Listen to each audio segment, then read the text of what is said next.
Morning, everyone. Welcome to the February 8th, 2024 ESS Finance Subcommittee meeting. We'll start off introducing everyone. We can go ahead and start. My name is Stacy Harridge, and I'm the Story County Recorder. We'll just kind of, what would be a good way to do this? Maybe the members of the ESS first, if you want to go ahead. I'm Sherry Jones, Jones County Recorder. I'm a member of the Finance Subcommittee.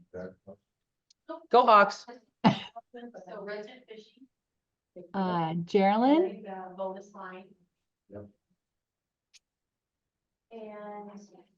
Or Kelly. This I'm is Geraldine Greer. I am Shelby County Recorder, and I'm on the ESS committee and the committee for the recording fees. awesome. Kelly, do you have a microphone, Kelly?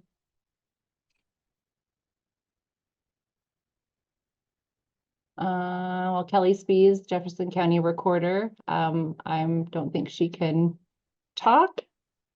We have, it looks like Amy. Is Amy with us? Not yet. Good morning, this is Amy Go ahead, Assing. Amy. Thank you, Amy. And I'm on the Finance Committee. Laura?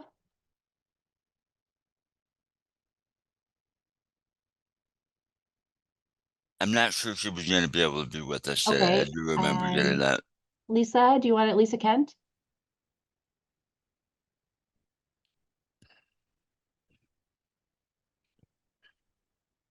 She's muted. Sorry, I had to figure out how to unmute myself. And I don't have a camera and you don't want to see me because we have new windows and they have no curtains. So it's like shining right in. But not that I'm complaining. I love to see the sun, but not right on me. But Lisa Kent, Wapello County Recorder, and I'm also the Vice President of the Iowa County Recorders Association. Nancy, do you want to go ahead and then we'll go with the rest of the attendees really quick? Sure. Nancy Booten, Lee County Recorder. I'm ICRA President. Okay. Mel's there. There's Mel.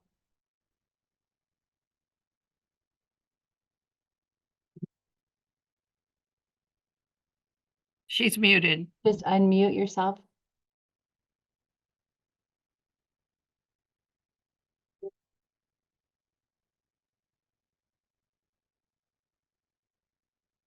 She's working on it. We'll come back to you, Mel. How about Renee? Hi, it's Renee Arnold from Dallas County. Thanks for joining us. Yeah. Welcome. Selena? I just knew that there's a couple of chat messages. Kelly is reporting in there that she doesn't have a microphone, and Selena also is on, but not able to communicate. But I'm glad you guys can communicate through the chat pod, so it's great. And Mel, it looks like she's having trouble unmuting, but you can see her struggling. We have the ILR team. You see Corey, Census, Stephanie. Kay Kelleher is with us today too, if you didn't say that. Okay. I haven't seen that yet. As our accountant. Okay. Lene, Andrew, would you like to talk? Can you guys hear me? Yep. Hi, Andrew. Andrew Motes, Potawatomi County. Thanks for joining us. Lene, can you hear me now? Lene Buffington, Henry County. Great. And there's Mel. Cedar County Recorder, new to the Finance Committee. Awesome. Who did I miss? Okay, thumbs up. We'll get this started. And I want to apologize real quick. We've got a lot of construction going on in my county, so I will mute. And if I'll try and do the best I can to talk over it. But we'll go ahead and start with the first item on the agenda, the review of the summary of the subcommittee report that was emailed out. There was one slight modification that we received today. It was a transposition of of numbers. So if you had a chance to review the one that we received this morning, I believe. And I would take a motion for approval. This is Okay. Sherry Jones. I'll move to approve. Sherry's moved. I need a second. Melissa Bonson, I can second. Mel, second. All in favor, say aye. Aye. Aye. Aye. Opposed, say nay. I think Geraldine's in the chat pod. Motion carries. Next, we'll go on to financial reports. The first one on the list is the accounts receivable update. Lisa Long, are you with us this morning? She is here. She's probably helping someone.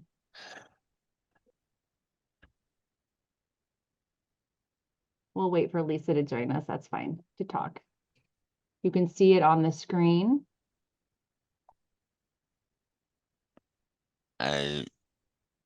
She might be helping on the phone. She Someone must be else. having technical difficulties. I'll step in for a Okay, moment if sure. you can. First of all, could you verify that you can see the AR report on your screens? Okay.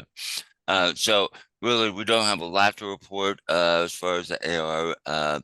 Some of these, I believe the invoices that are associated with individual counties is that we did have a technical issue with our point of sale system where there was an error in the report, and I believe we actually distributed more money than we should have to the counties. So we are kindly asking those counties to send the excess back to us so we can resolve our accounts. This was an error from the reports that we received from Bank Card USA. So that is what most of those are. The remainder is an outstanding issue where Simplifile, I think, not a point of sale system, but there was a payment glitch that we're seeking a reimbursement of it. Basically, I shouldn't say reimbursement, but there was a payment glitch that did not automatically work through the ACH system. And the best way to describe it is that's a workaround to make sure they made full payment. So we're asking them to just send us a check. So once in a while, those glitches happen. And anyway, other than that, there really isn't anything major to report relating to the AR summary. And if Lisa has joined us, I don't know if she has or not, but if Lisa, if you're there, if you have something you want to correct, please do so, or enter a message in the chat pod. Okay. Any questions regarding the AR report, guys? If not, we will move on to the February summary of the payments, ESS payments. Okay. Go ahead, Phil. Thank you. So I'm going to give a little bit more narration to a few things this time around because we do have some new faces with us. So this part of the agenda is where we ask the subcommittee to review the things that we have paid in the prior month. So we're looking at transactions that occurred in January. This is similar to what you might see another local government or a county where they have an item on the agenda to approve the payment of bills. Now, these are all in arrears, so it's not like an advanced approval, but it is our method of making sure that the subcommittee provides oversight to how we're spending money and what we're spending it on, and that we are available to answer any questions from the subcommittee about any particular transaction. Overall, this is a very minor portion of the ESS operation because the vast majority of all the payments are the monies that we receive for e-submission and then the distributions back out to the counties.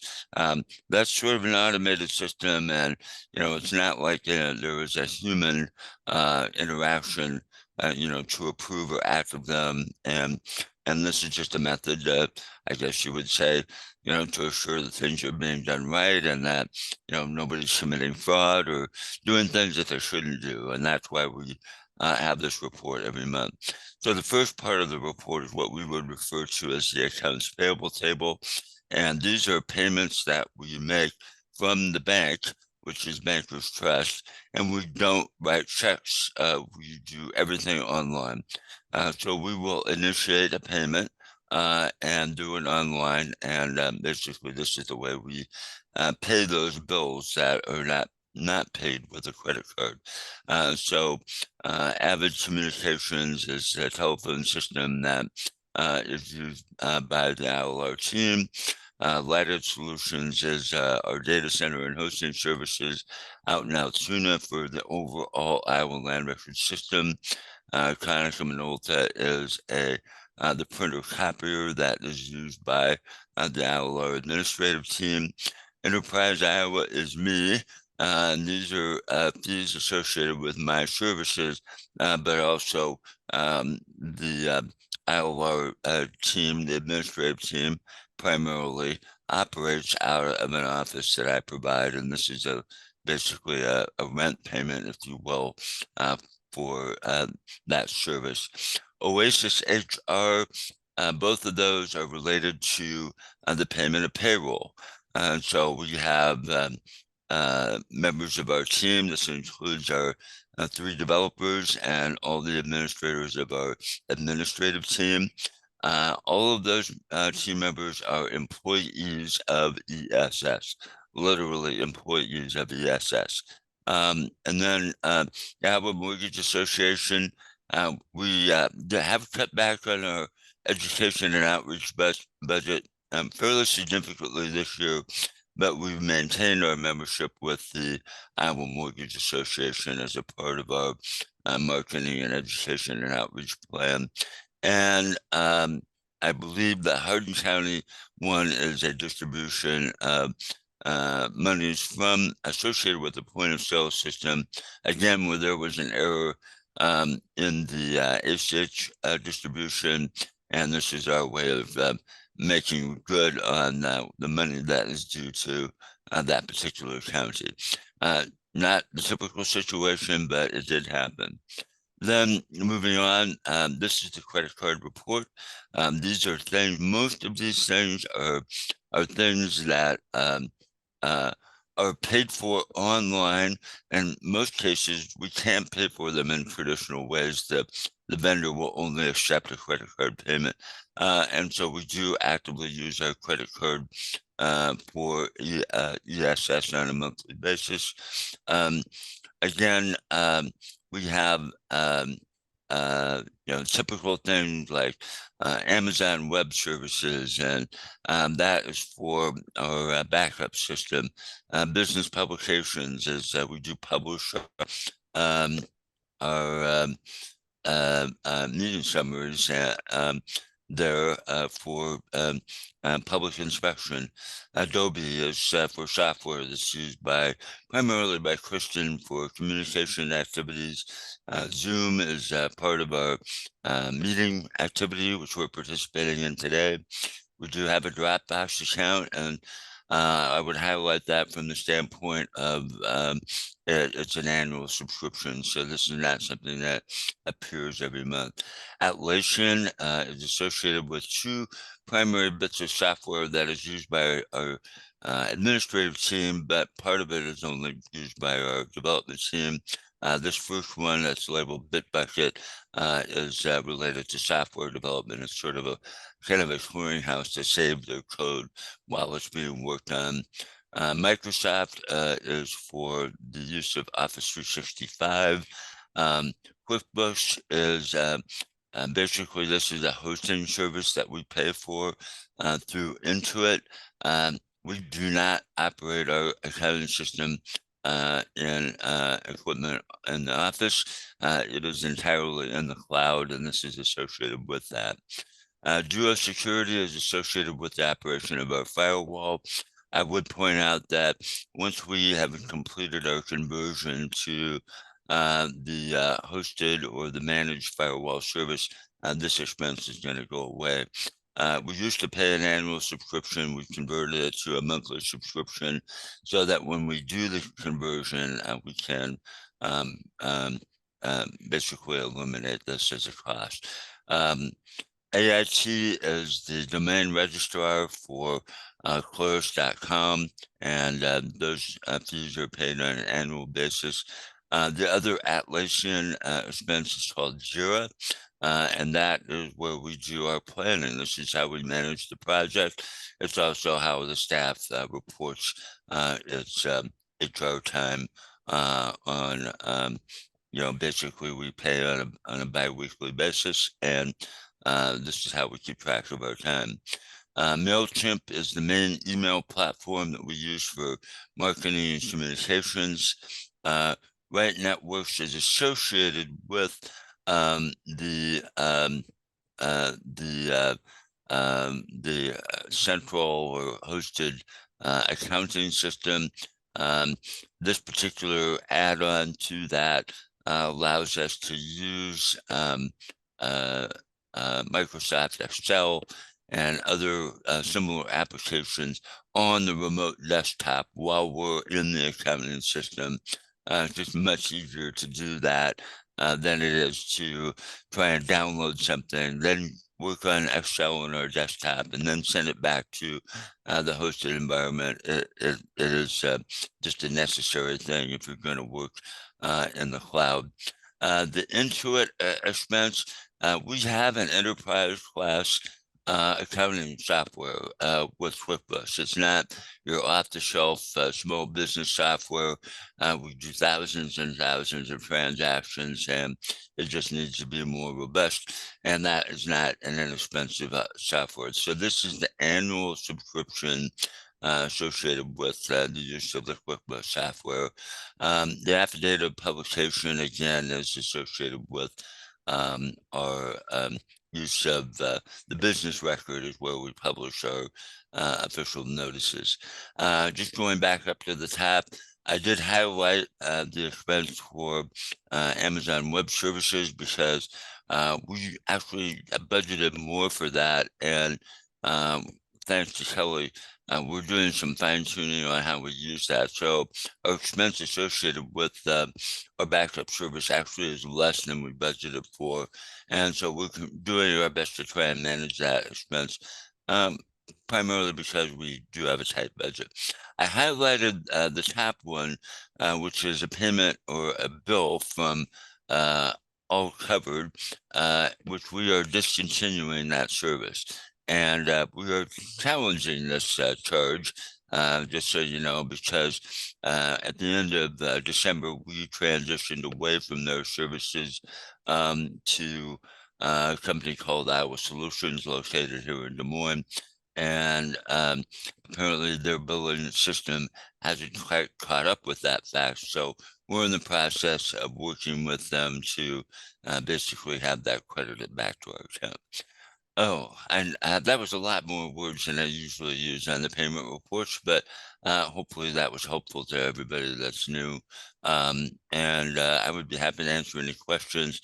Otherwise, I would request a motion to accept and approve the monthly payment report. Any questions for Phil? Yep. Any questions? I don't have a question, but Phil, I don't know if you saw that Lisa said that she dialed in, but we can't hear her. Okay. All right. Okay. I apologize for that. You'll just have to put up with me even more than you usually do. Sorry about that. Okay. Well, hearing no questions, I would take a motion for the February summary of the ESS payments. This is Geraldine. I'll make that motion. Thanks, Geraldine. And this is Stacy. I'll go ahead and second that. All in favor, say aye. Aye. Aye. Aye.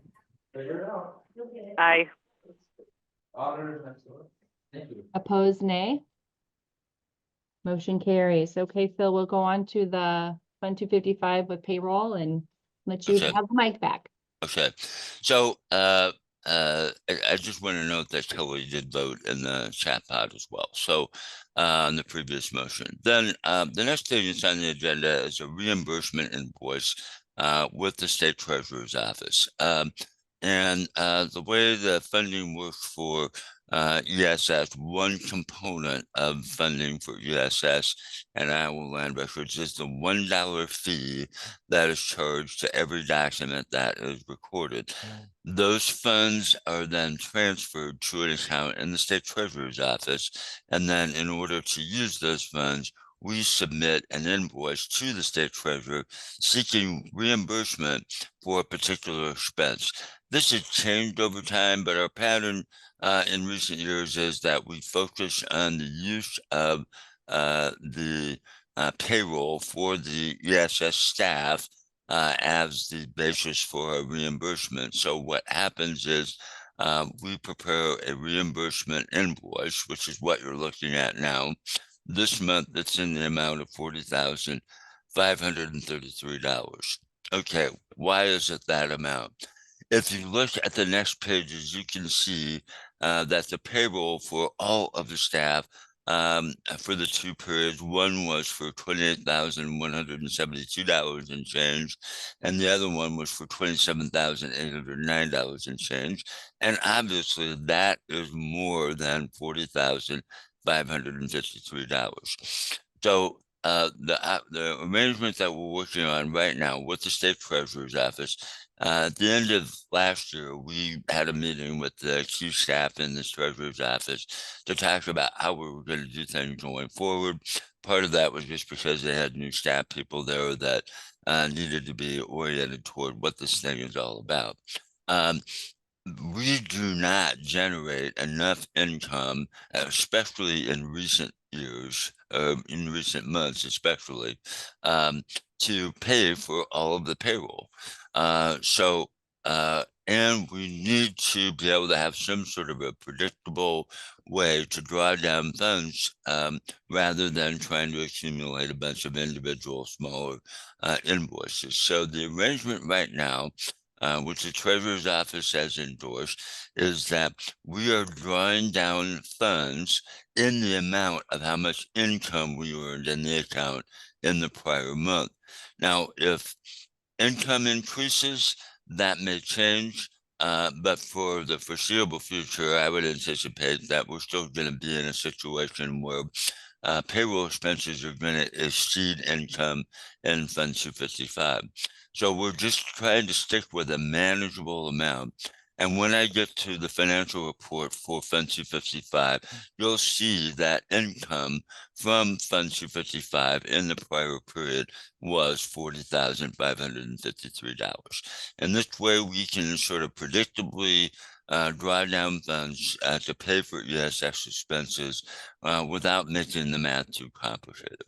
So I hope that explanation wasn't too complicated, but this is just a normal monthly practice of drawing down funds from Fund 255, which originates from that $1 fee as a part of the current recording fee.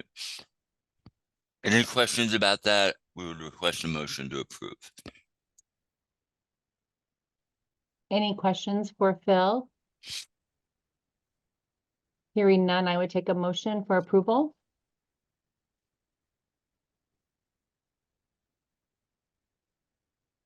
This I'll is move to Carolyn. approve. I'll second. I can second that. Looks like Geraldine beat you to it, Mel. All in favor, say aye. Aye. Aye. Aye. Like Amy and Kelly are in the chat pod, aye. Yeah, who moved to approve? Sherry moved to approve and Geraldine seconded in census. Opposed, say nay. Motion carries. Moving on to the, oh, go ahead, Phil. Just one more time. So for the benefit of census, who's keeping the official notes here, could you repeat who made the motion and the second? Yep, Sherry moved for approval for the Fund 255 reimbursement invoice. And Geraldine seconded. Okay. Thank you very much. I appreciate welcome. that. You bet. Okay. Okay, moving on to the 2023 December quarterly, all the financial reports that are in your packet. Okay. Go ahead, Phil. All right, I'm on page 10 of the packet, and I will start with the bank statement. And the main thing I want you to note is the ending balance of $1,022,060.03. And we're not going to go through every transaction, but this is the full bank statement. This document has been redacted to remove the reference to the actual account number, so it has been modified in that regard. For the folks who are relatively new, we actually do two reconciliations. One is for our drawdown account. We have a few customers who basically we permitted to set up an escrow account. They put money in their account and then they draw down from it. And when they've spent that, then they put more money in. In order to keep track of the assets of those customers, we do a reconciliation each month on what is in their account. So we began December, I should say, began the period with a certain amount, and then the last reconciliation of the month shows that we had a clear balance of $71,889. So this is the way that we keep track of this current liability and make sure that we're properly accounting for the customer's funds that have been deposited. The big number is the cleared balance for the bank account itself. This is something that we do every month. And the main thing that you're getting out of this is that our cleared balance in our reconciliation report matches the balance in the bank statement. That is the main idea here. Then because we are at the quarterly report, we're providing more financial information than we typically do. So we're looking back at December, and I give particular attention to budgeted expenses. For those who haven't seen this before or aren't as familiar with it, income and expenses are divided into two main categories. There is budgeted income, which is the income from the e-submission service fees and the point of sale services and from Fund 255. And then there is revolving income. Revolving income includes income from customers for recording fees, and it also includes payment made by customers through our point of sale system. We recently added a new component, and that is we have a partnership with Lynn County where their online renewal system accepts money electronically. It runs through the ESS payment system. And so when we receive the money, then we distribute it just like we do the point of sale system, only that's just for Lynn County, not for everybody. All right, so when we do financial reports, then we are looking at how are those funds used in both our budget and in our revolving income account. And generally speaking, the revolving income and revolving expenses wash out. There really isn't much variability, except that cash flow does change from day to day. And so it doesn't always end up at the end of the month being income matching expenses. It's sort of, there's a bit of a lag period, and that's why it happens that way. So for the month of December, total income, including the budgeted income, was $3,165,118.91. Our budgeted income for what we run the ESS system on was $146,871.04. Okay, then moving on, looking at the expense side of the equation, our budgeted expenses for that period was $140,282.26. And then total expenses were, including revolving expenses, was $3,156,889 and change. And then the overall net income during the period was $8,228.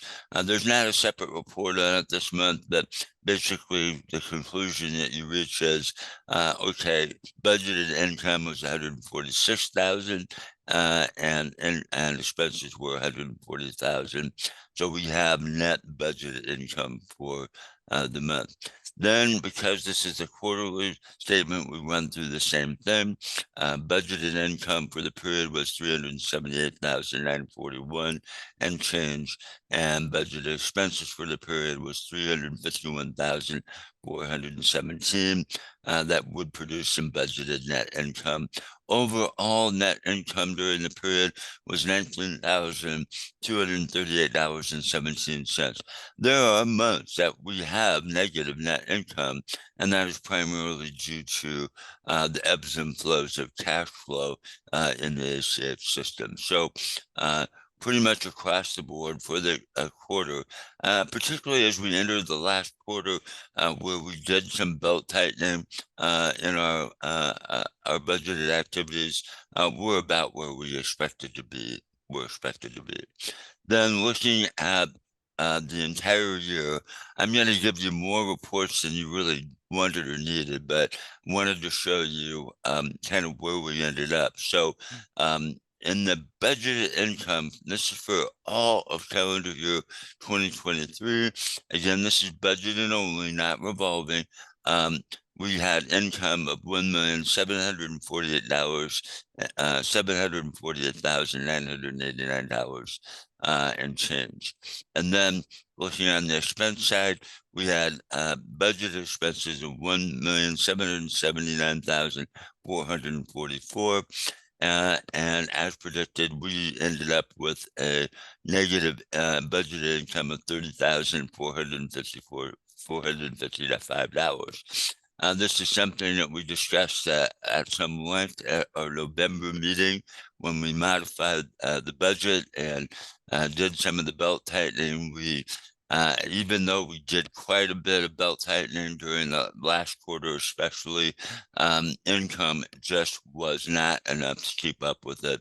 And so we do have that.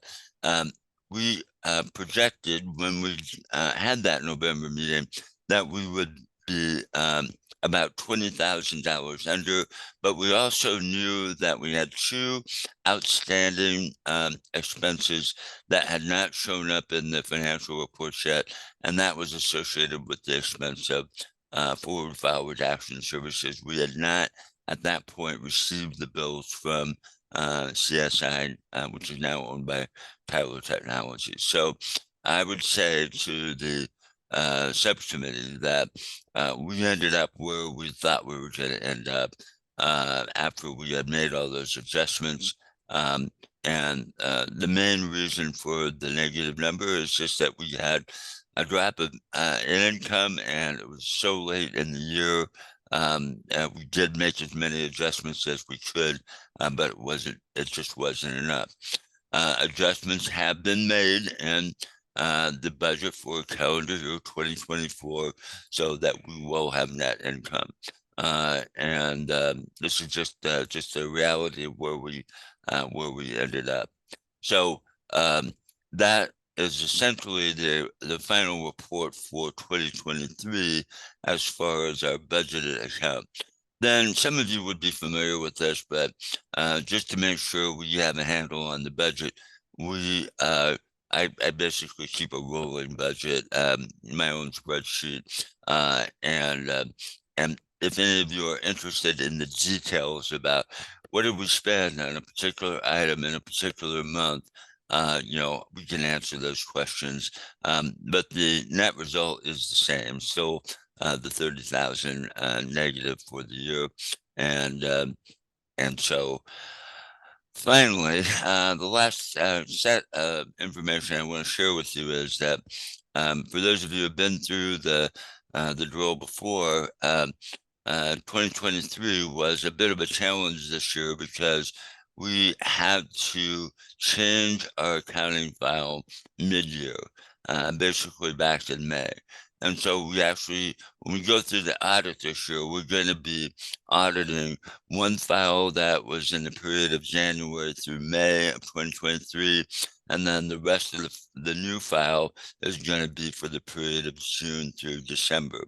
And so in order to keep track of all of this, we sort of have maintained a spreadsheet that shows those activities for the entire year out of those two files, and taking into account both budgeted and revolving income and expenses, you can see that we had negative income of $314,378, which if you're looking at for the first time might be shocking, but it really isn't. So this is a summary report of where we ended the year in terms of budgeted revolving income and expenses. The thing that puts us where we are with regard to the overall expenses is the fact that we spent over $300,000 in reserve expenses, which were planned. We intended to do it. It was an investment primarily in the creation of the new search application. A couple of years ago, we had very strong income. The economy was rolling very well, lots of real estate transactions, and we put that money into reserve with the intent that we were going to be making these expenditures in 2023. And that's exactly what we did. So if you want to see the details of each line item, this is a combined spreadsheet that Kay put together, and Kay and I collaborated on this, so I'm very confident in the numbers. But this is basically take this summary report and then translate it into each line item detail. You have the ability to see exactly what we spent in 2023. Okay. I think before I go on with the financial reports, are there any questions about fiscal year, I should say calendar year 2023? Anything that I've shared with you about calendar year 2023 with regard to our main operating accounts?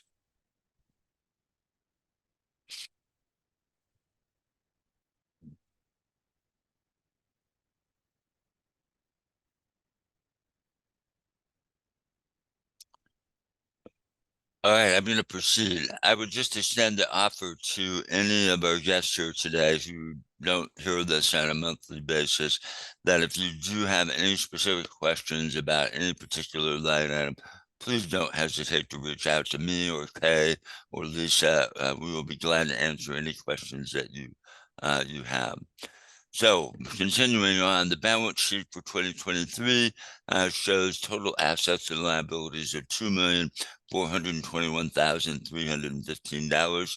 This has not been adjusted yet. Usually there is an end of year adjustment that is made after we go through the audit, but that has not been done yet. But generally speaking, this is where we stand with the funds in our bank account and also in our assets in terms of equipment that we own or software that we have developed. If our guests may not have been aware of this, we under auditing standards do need to assign a dollar value to the software that we develop. And so we have currently $718,000 in computer equipment on the balance sheet and $633,000 in software. There are assets that we are working on, primarily software that are considered assets in process, but not yet completed yet. Then up to those assets, we depreciate them. So this is very much like a business transaction. Assets are developed and then they're assigned a depreciation of value that happens over a period of 3 to 5 years, depending on the nature of the asset. So this is our balance sheet as of right now for the ESS system. And then finally, just looking at some specific financial reports. One is the credit card report. So this is the statement for the month of December, we had a beginning balance of $3,961 and change, an ending balance of $3,687 and change. And the account has been reconciled, and you can tell that from the quarter balance in the financial report. Fund 255. This is a statement that we received from the state treasurer's office, and you can see, just as I shared with you earlier, that the income during the period was $40,533.30. Our reimbursement invoice left out the 30 cents, and that is the income that we requested from Fund 255. Looking at the account as a whole, we currently have a balance of $220,455, and basically the balance sheet reflects that as well. Woo, that is where we are at with the financial reports for 2023. I would be happy to answer any further questions. Phil, can I ask a question? Absolutely. So I just saw on the, that government from the treasurer's office, it said interest for 636. Do you have interest from your main bank account for the millions of dollars? No, we do not. It is not an interest-bearing account. No, we do not. We have not. Go ahead. Sorry, could it be? I don't know the answer to that. I would say that on balance, when you set up an account, you end up having you pay bank fees, and then you may or may not earn interest. Compared to where we were before, when we used to bank with Bank of America, our bank fees are substantially less than they were with Bank of America.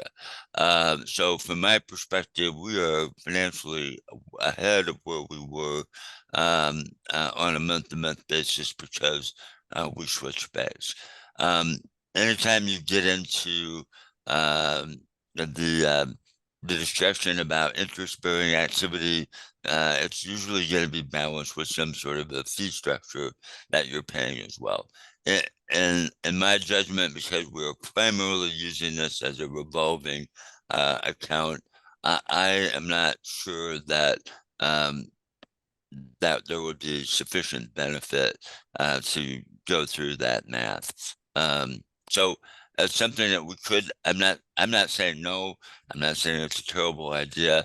It's something that we have considered in the past, and on balance have said this is probably where we need to be, and there aren't that many banks around that can do what Bank of America did for us, or what Bankers Trust is doing for us now in terms of managing the cash flow the way they do.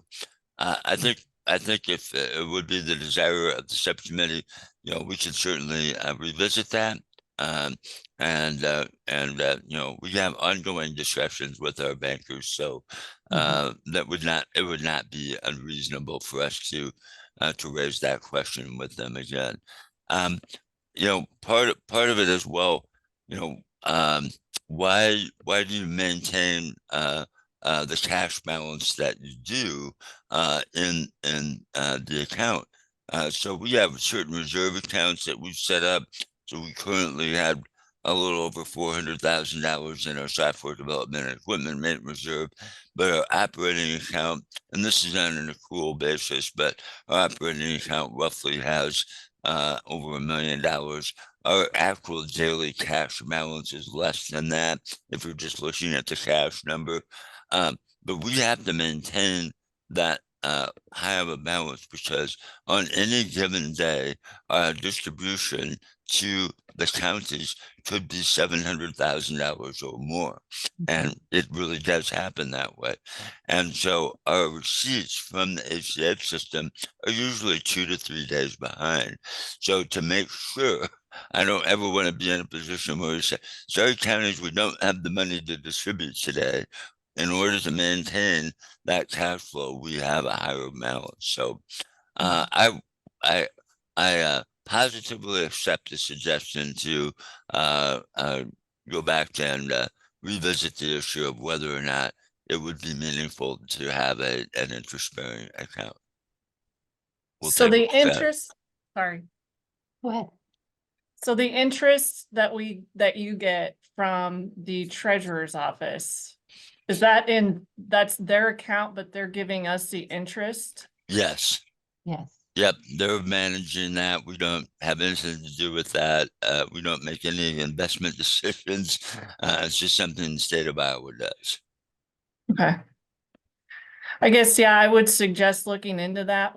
One of the things when I came into office was looking at our checking accounts, and we had banks falling all over us, and we don't do near as much business as this. So we get a lot of interest a month to offset some costs. So I guess,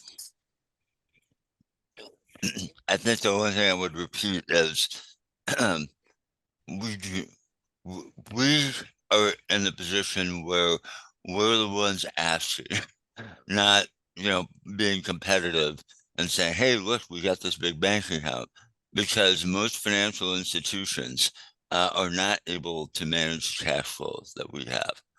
They just aren't. So it's not the same kind of competitive environment because of our cash flow requirements. Kind of along the same lines, I have a question about, so we get payment every day. Our other state agencies, we get ACH once a week. So I guess no, never mind. I was thinking that is it harder to, if you did like a batch and the recorders got our e-submission fees once a week rather than every day? Or is that, are you asking is that? To me, that can complicate your reconciliation process, because then you're trying to reconcile multiple days together. And I guess I'm trying to put myself in your shoes. And we've sort of always operated this way. Getting distribution of county money in their hands without delay is something that has been a priority for us. So Right. there are things that we do where we just, we kind of bake things into our operating expenses, because we're here to serve the county, right? And Right. so, Right. it's, we are usually in a position where if there's a delay, and delays do happen because of technology and just human error sometimes, that is something that we do not like to be in a position to do. And I would, at this moment in time, I would be not eager to make counties wait. Right. You know what I No. mean? So Right. No, I totally understand that. I just thought, the DNR and our vital records payment is once a week. It's ACH'd, but it's not in my county, it's not the volume that we do. Like, with the ESUB is way more. So yeah, I see your point. I just wondered if it's easier, or would it be easier or harder, or like a record keeping nightmare with all of the keeping that all straight? Would it be easier to just keep it the way we have it? Which yeah, it seems like, yes. we can explore that. I just know that by doing reconciliations on a daily basis, or as close to that as we can get, we know about issues sooner. Yeah. If we don't do the reconciliation until, if we did that once a week, or if we just had a longer stretch of period, days are going to go by where there was an issue and we should have been working on it, but we didn't know about it. So that's my general attitude. I'm going to be leaning toward timeliness. Yeah. In most cases. Hi, it's Lisa. Can you hear me now? I Yes. think I may have solved my audio problems. Okay, so I'm going to jump in here and say that there are counties who do not reconcile regularly. So they're not on the daily, maybe not even on the weekly. So for them to get funds in a lump sum for a week, I think would create some additional support for us as we may be looking for something if there was a failed payment or something that, you know, that happened, because we do have failed payments where someone's card failed or their bank account didn't go through correctly or something like that. So I think that could create some additional problems. And I'm just going to take this opportunity to say that please reconcile regularly, because it's not that long ago that I helped somebody look for something that was about 6 months old. So I'm going to encourage everyone to, you know, take care of that on the regular, and for us to not make a change here. I think this way for K works really well for reconciliation on our end as well.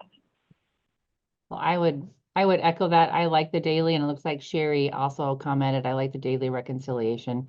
So yeah, we're kind of, I mean, so imagine Polk County as an example, as the biggest county, probably with the biggest amount of money waiting for those funds every week. Recently, there were some bigger transactions. Renee, were those yours? Either you or Madison with the Microsoft things in Van Meter. And those were what, 40,000 for transfer tax? Yes. Yeah, so you would have been waiting for that money for a week to 10 days, when I'm sure the county supervisors would much rather have, or the auditor or the treasurer would rather have that money in their account. thanks, Lisa. Any other? Oh, go ahead. I don't mean to interrupt. No, I was gonna say Lisa's right. When it comes to, if there's a hiccup somewhere, it's a lot easier to, I mean, mine's rather small, but it wasn't very long ago I had one that I found right away and got it dialed in and fixed. Thank you, Lisa, for that. Yeah. Yeah. I do not I'm mean just to wondering. push. Go ahead, Mel. Go ahead, Melissa. Go ahead. So are these companies, we just had one, the failed payment, are they being charged that failed payment fee when the submitter's payment doesn't actually happen and then our payment's being delayed? Are they being billed that fee? I would say in most cases we try to be customer friendly. Sometimes we do. It's not frequent. Our general position though is most of the time that does not result in a delay in payment to the counties. So we've never, correct me if I'm wrong, Lisa, but we never say, well, we didn't get that money, so we're not going to send it to the county. If the county is due money, we distribute it. If for any reason, say again. I'm going to correct you, because you are wrong, because if we have a failed payment, the county is not getting paid. And so I'm confident there's a ticket out there for us to resolve that, to make sure that everything goes through, and that if there's any liability, it's on us to be waiting in a receivable mode as opposed to the county. So we can I would discuss agree. that further. If something happens and technically that prevents a number from getting into an ACH report, yes, I would agree with you on that. But our general position is we want to be in a position to get money distributed. You know, we have even manually adjusted ACH reports to make sure that counties get their money timely. So I want to stay in that position. We're going to do everything that we can to get the money timely. We have enough cash flow. We can support, you know, waiting for a customer payment. And so that would be my position on it. It may not always happen, but that's where we stand. So Lisa, one more time, I'm going to go back to way back when I started, when pretty much the entire team was Phil and myself. When we did we had a distribution file every day to send the funds to the county, but we needed to check the bank account because e-submission was just getting started. As Phil mentioned, there's a delay in us receiving the funds. So if there had been a large transaction, we had to wait for that money to come in. So if it was over a certain amount, Phil and I had a deal that he would check the bank account to make sure we had enough money. We don't have that problem now. But you guys may remember at summer school, I talked about the transaction where the transfer tax in Polk County was $524,000. Okay, so that came out of our account. And so if we had $1.6 million, we went to $1 million. If that had happened 2 or 3 days in a row, our balance would have been much diminished. And so we had to wait for that to show up. And, you know, we would be sending you an email that says, hey, this is going to be delayed because we haven't gotten our money yet. And we don't want to be in that position. Yeah. That makes sense. I do not want to put a wet blanket on conversation, but I'm looking at 10 o'clock and we still have quite a bit to get through. So I'm going to request a motion to accept and approve the financial reports for the month and move on. If anybody does have a specific question, please let us know or come back next month and we'll dig deeper. So I will go ahead and make that motion, Phil. I'll move that motion. Do I have a second?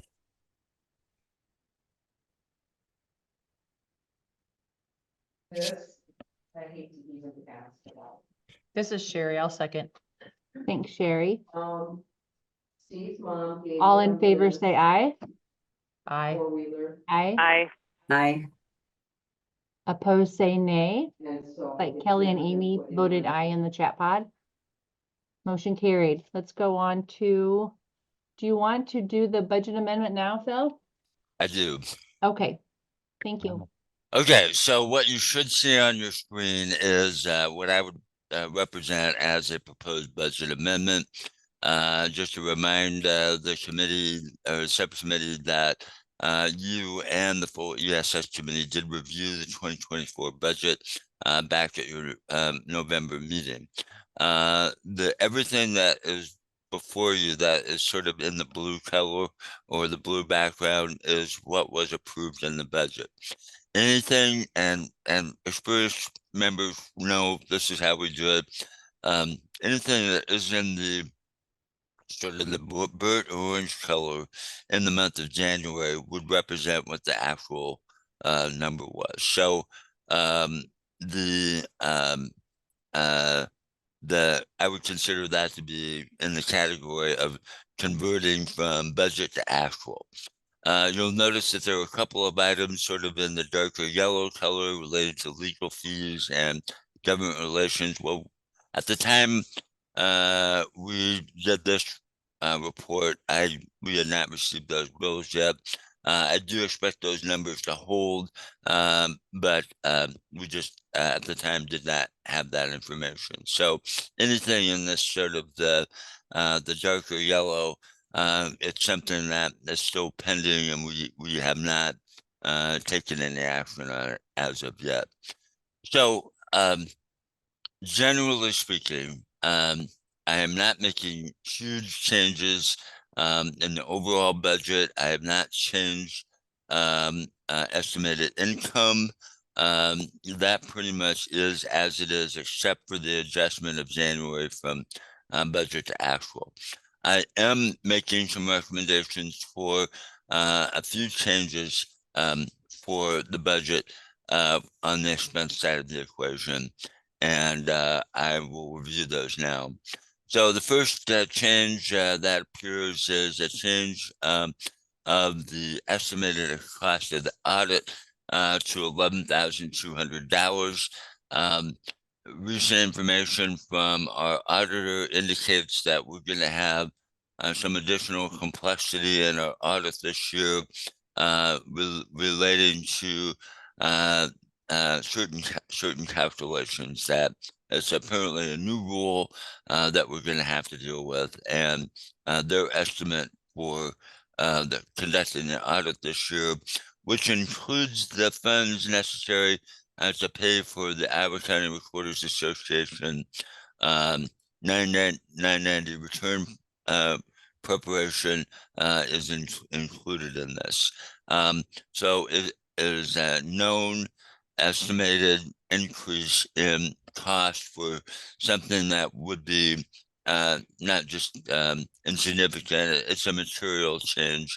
And so I am recommending that we adjust the budget to reflect that expense. If you're wondering the reason why we are continuing to do to pay for the Recorders Association 990 return, is that really the main reason they have to do it is because we are sort of in a carryover year when all of the money did flow through an account controlled by the County Recorders Association. So they wouldn't have to do that if they didn't have that prior association with the project. So I consider that to still be an ESS expense. So that is change number one. Change number two is that, as some of you know, we took a difficult action at the end of the year to convert Kristen's position from a full-time position to a half-time position. That was just necessary in order to make changes in our budget, and particularly looking into 2024, a necessary adjustment to balance the budget. We have had some other changes in the budget that are going to reduce expenses. And one of the things I would like to do is increase the number of hours that she can commit to serve the project by 5 hours a week. Okay. And currently she is limited to 20 hours a week. This would increase her allowed hours from 20 to 25. It's a fairly modest adjustment on the expense side. I would like to be in a position to make that change. I think Kristen has been I don't know the right way to say it, but she has continued to be a substantive contributor to the team. I would like to keep her on the team. And this is just a small step in the direction that I hope will permit us to be able to retain her services. The next change that I'm going to highlight is relating to our senior developer position, which is held by Mansia Garwal.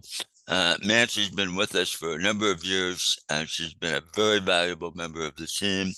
Some of you may be aware that she has recently had another child, and she has requested to change her position from a full-time position to a part-time position, probably one that would limit her hours working to somewhere between 20 and 25 hours a week. I am inclined to grant that request, and I'm going to be making that recommendation to the full ESS committee at their meeting next week. That does provide an opportunity for some budget savings. So compared to what the estimated cost would have been, which would be close to $140,000 a year, this would reduce the expense for that position to about $75,000 a year. This is not insignificant from the standpoint that dropping from 3 developers to 2.5 developers when I'd really like to have 6 developers is significant. But at the same time, we're going to be able to keep an experienced developer on the team. Things may change in the future, you never know.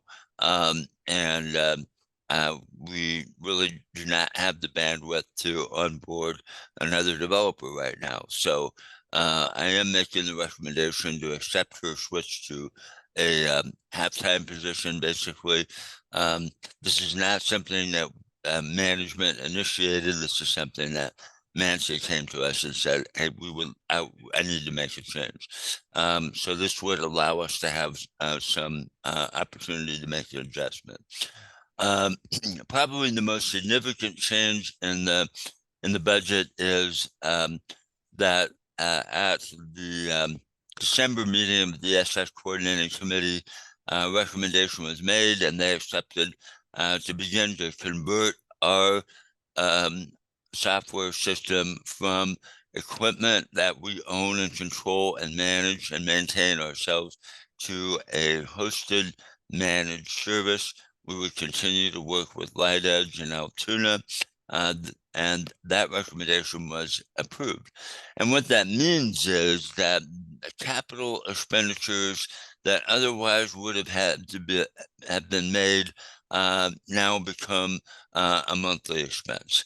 And so what is represented to you today in the line item for data center and hosting represents the full cost of that migration of the Alloy system to the cloud. It represents about a $4,500 increase a month over what we already were paying to Light Edge. It's necessary. If we were not making this change, we would be probably for most of 2023, we would be paying that expense out of our reserves. But the benefit would have been we would not have been spending money from our reserves to purchase new equipment and ancillary services. This change allows us to bake it into our core budget, and we'll see how the year goes. And I'm hoping that the economy begins to rebound and we can start putting some additional money back into the budget and maybe replenish some of our reserves. So the changes that weren't necessarily planned but are before us allow us to go ahead and do that now instead of deferring it to a later date. It also allows us to bump a few hours into our communications position and hopefully maintain that resource. And the only other thing I would highlight is that we had budgeted about $650 a month for the managed firewall. That now all gets baked into the data center and hosting services, and I've removed that from the budget. One small thing that I did is that we had incorporated some money in the budget for the renewal of server support agreements later this year. We don't need to do that now, so I took that back out of the budget. The bottom line is, with all of these changes, you may recall that the estimated net income for the project was about $300. With these changes combined, we now have a projected income of a little over $18,000. I'd be happy to answer any questions. I would request your approval of this budget amendment with the recommendation to the ESS committee to accept it at their next meeting.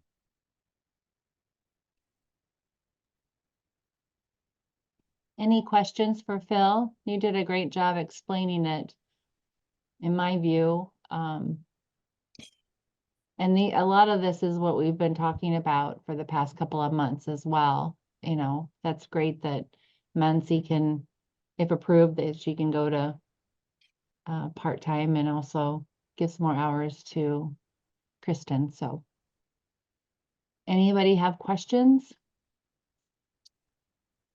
or comments? If not, I would go ahead and accept a motion for the 2024 budget amendment as presented. This is Geraldine. I'll make that motion. Do I have a second?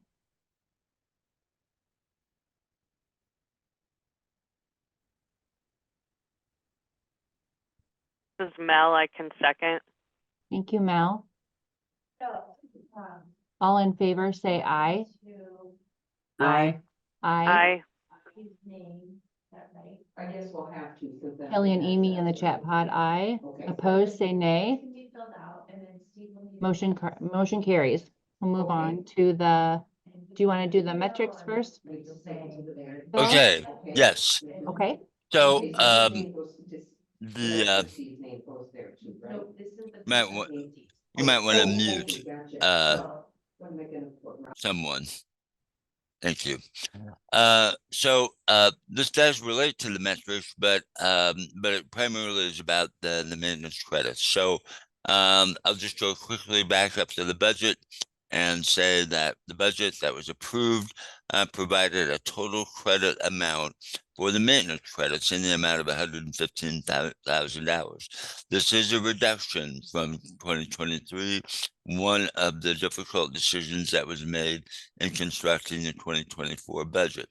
What this means, generally speaking, is that the amount of the credit that we can grant to each county associated with the maintenance invoices that we provide each year is it's just going to be a smaller credit, and that is across the board.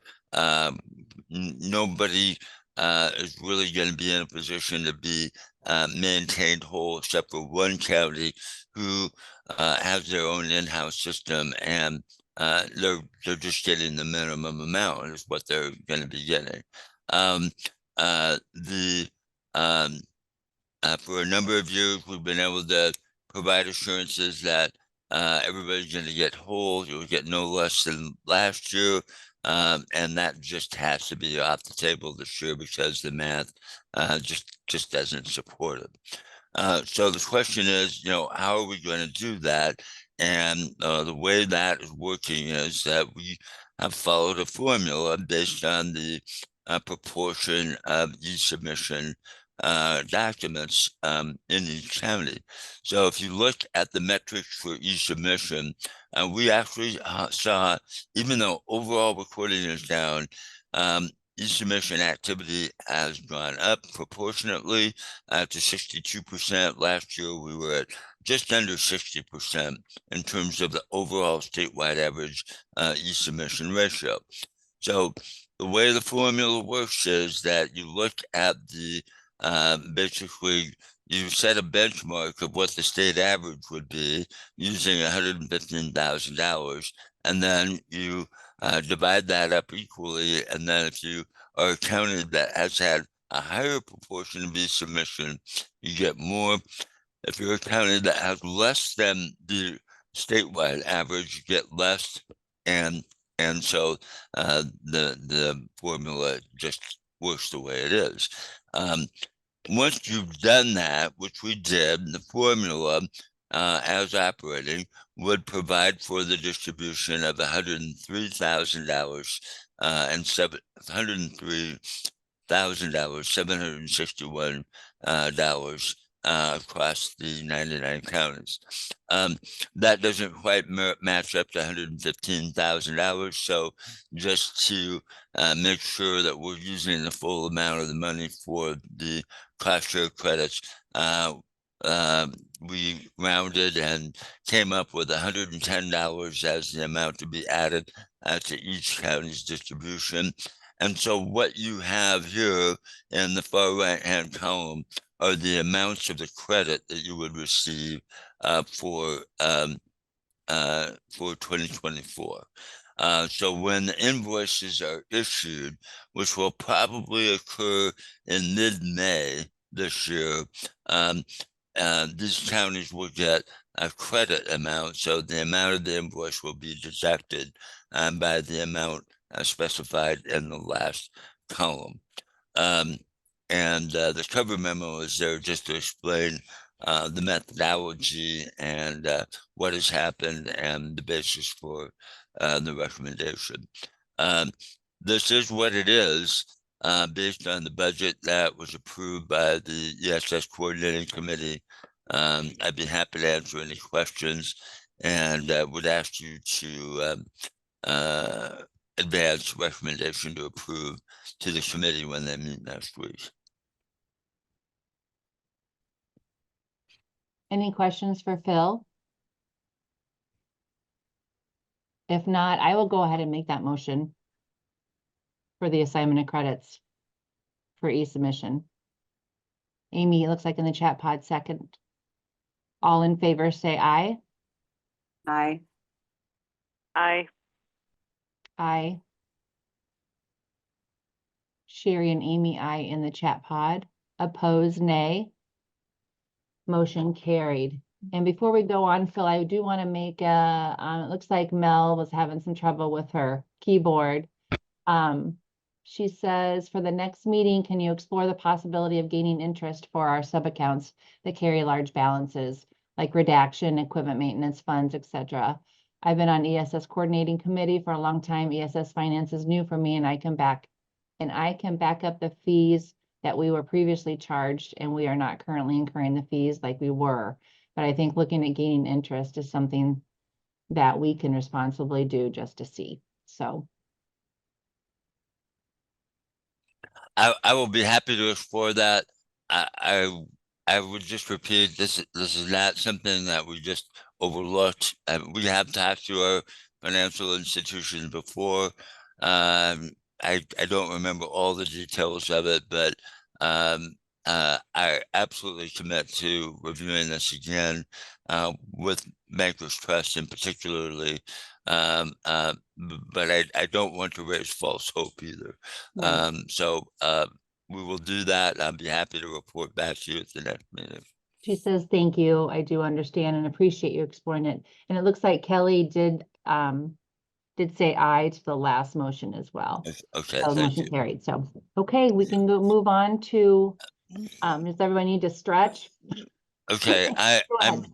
so did we approve the We approved the credits, but we did not go over the metrics. okay. All right, so the credits have been approved, and we have one final action. I'm going to be really quick now, because we're so over time. Okay. E-submission trends charts in front of you. The gold dot, basically what it shows is the e-submission activity in January of 2024 was the same as it was in 2020.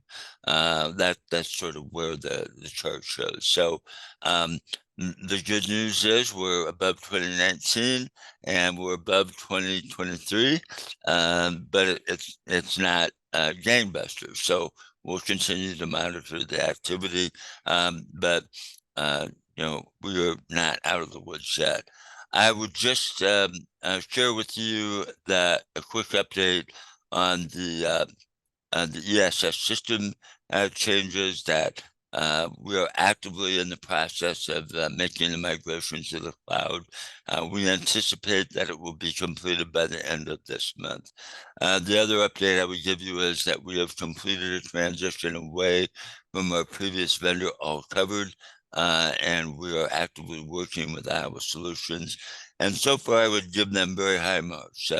They have been working hard on board us. And I believe that as we look over 2024, that we're going to see the budget reduction that we were looking for. We don't have a lot of time for it, but Lisa or Kay, do you have a quick update on the alternative office space review? Yep, I can do that real quickly. So as part of a commitment we made to review all office expenses, we did a request for information to local real estate brokers, talking about costs and availability. Went back and forth with them. Kay did a lot of work on this as far as looking at, she went to most sites, looked at them. She looked at 8 sites and pulled everything together. And basically, we have agreed that right now is not the time for us to move. We would have to pay for moving. We would have to pay to purchase office equipment because everything here does belong to Phil. So for right now, we are recommending that we stay put, and we'll work with Phil on the budget and how that works. But I think after, there was a call not long ago, it might have been an ESS where we had some conversation, and that seems to be the direction ESS was pointing and agreeing to at the time. If anybody was on that call and can nod their head, Nancy, I believe you were on that call, and that's what you felt as well. So that's where we are right now. This will obviously be addressed again in the future. Questions?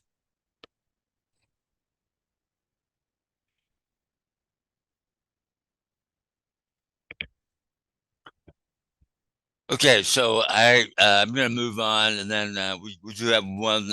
Maybe I should have put this up earlier in the agenda, but we have been undertaking a review of changing our point of sale system. Kind of alluded to this in some of our earlier comments about errors and having to correct errors from our current provider.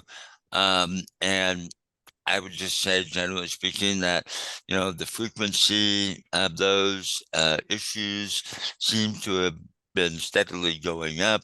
I can't honestly say that we've been receiving the kind of customer support that we would like to have from our point of sale payment provider.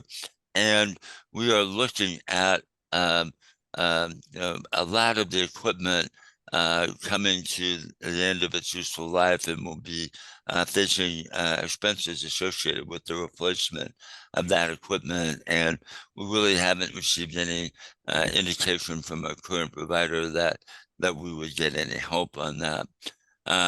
So we have naturally had some conversations with another provider that we currently have a contract with, that is Professional Solutions here in Des Moines. They provide our online credit card payment method and for e-submission. And we've had a very good relationship with them. They're local, they provide good customer service.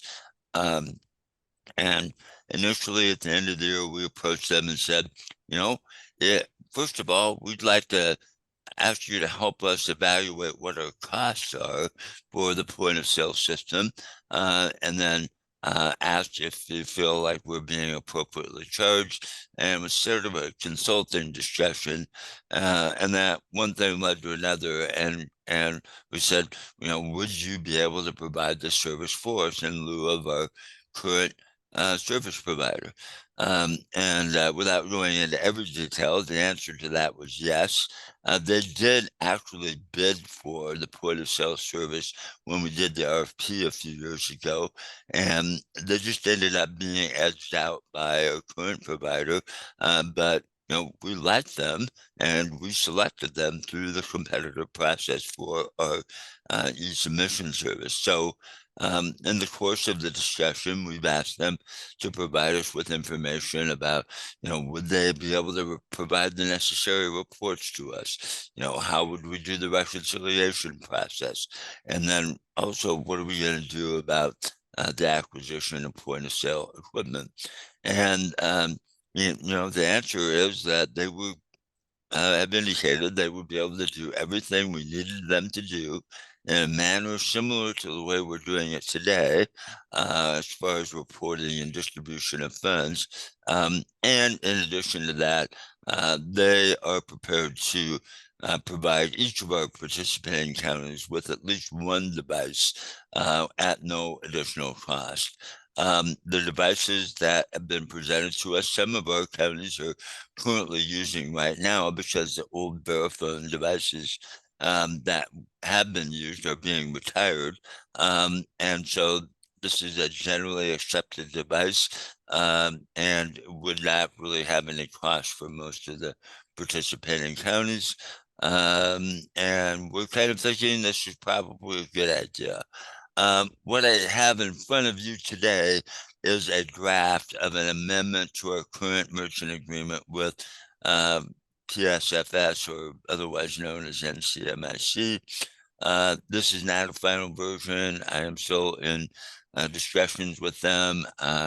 Over the course of the next week, there will likely be some changes to this amendment, but I'm confident that we'll be able to make the necessary changes to reflect the general thing that I've described to you. Boy, we've been making a lot of decisions this year about changes in systems and, you know, moving to the cloud and changing to a new local IT provider. And this is just in that same vein.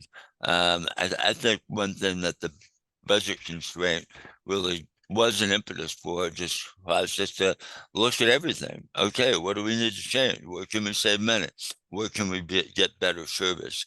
And we think this is one of those opportunities. So I am presenting this to you as the Finance Subcommittee, somewhat indirectly representing all the counties that use the current point of sale system.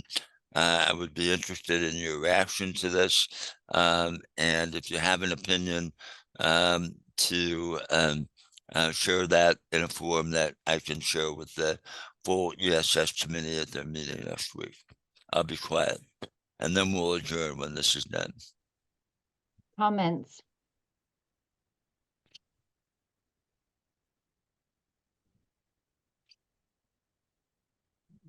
Sherry said, I think it's a great idea. I would echo that. And really it's still the 3% convenience charge. That would be the same. The fees are the same. It looks like Nancy said she agrees as well.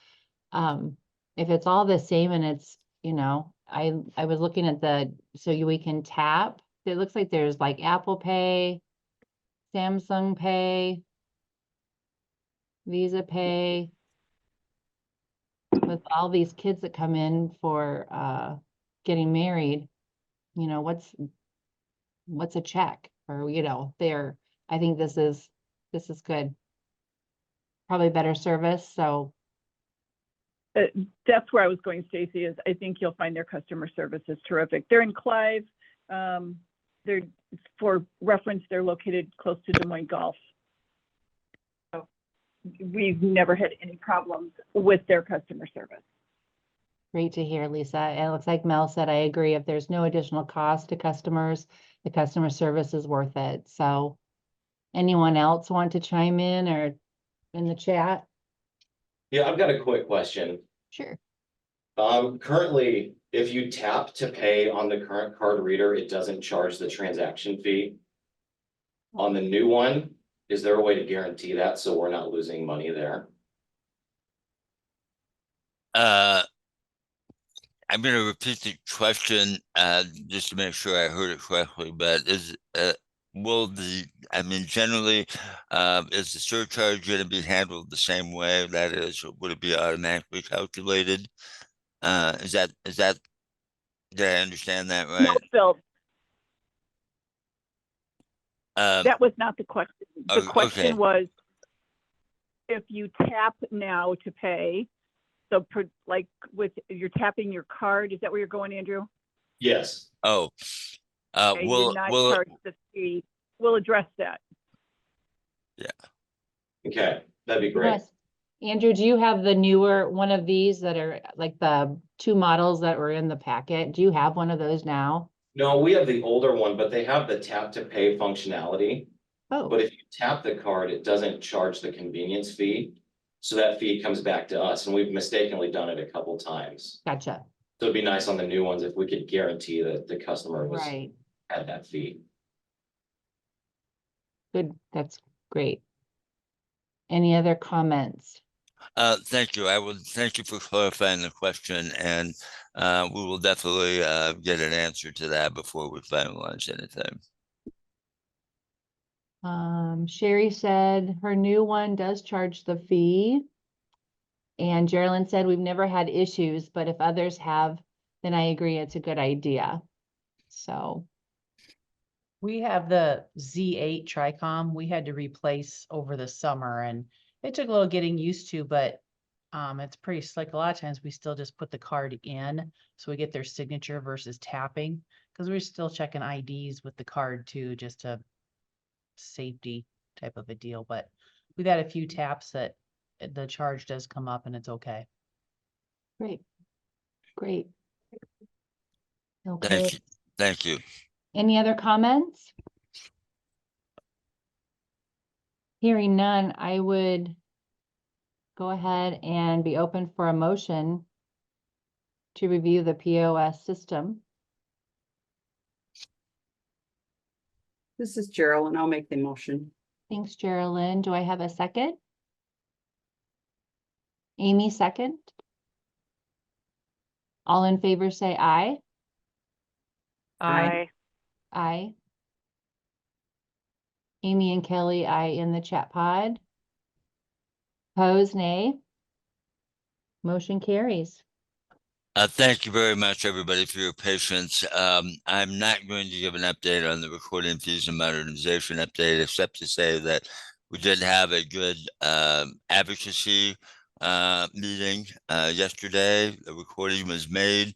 I don't know if the information about where to view the recording is out there yet, but it will be distributed. And if any of you have any specific questions, please let us know. But also, I would just thank everybody who's responded to this most recent survey. It's been very useful, and we'll keep the communication going. I would defer to Nancy or Stacy, who are on the call today, if they have anything they want to update regarding the initiative. No, just keep reading your emails, please. I'm sorry that there's so many emails, but there's a lot of good stuff in them. So, if there was another way that we can communicate to you. Amy had a question. Does Kristen and the developer that is going to be part-time carry insurance with ILR? I wasn't sure if this would be a cost savings. I don't know. Can you allude to that, Phil? Definitely Nancy Agarwal is the developer who will be moving to part-time, and there is a cost savings in that. And if you go back to the budget we discussed, as I said, right now, the cost of her position would be in that same range that Kelly and Muna are in, sort of in between there. And I have incorporated that cost savings into the budget amendment. Let's be honest, that change is probably what made it possible for us to go ahead and absorb the hosting costs and the cloud costs in the budget. So both of those changes are reflected there. And the budget as revised does provide the opportunity for some additional hours to Kristen, our communications coordinator. Okay. Question, Amy. Just a quick reminder, we still have a number of recorders who haven't completed the survey. We are at 84. And I think that makes it about 14 who haven't completed it. Okay. I think we had 97 on the first survey, which was pretty good. So Right. yeah, if you know of somebody that hasn't, please nudge them to get that done. These are important in our project. Census, if you have a minute, why don't you be sure to let Nancy, Stacy, and Megan know which counties have not responded yet. Great. Okay. Yeah, All right. I'll send that in an email. Thank you. Thank you for your patience, everybody. We really appreciate it. I know this has been a lot today. For the newcomers who haven't been at a lot of this discussion before, I hope we have answered a bunch of questions that you might have had. And again, I extend an invitation to you that if you would like to throw more questions our way, Lisa and I and Kay, we'd be happy to do a separate meeting with anybody who wants to dig into more details. If you can stand it, we will do it. So just let us know. Thanks to the team. Melissa's asked a question about Priya. We may need to look at an alternative date for your next meeting because some people will be participating in the upcoming Priya conference. I don't know that for sure yet. We'll be in touch. Great. Have a good week, everybody. Thank you, everybody. Thank you. Bye-bye. Thank you.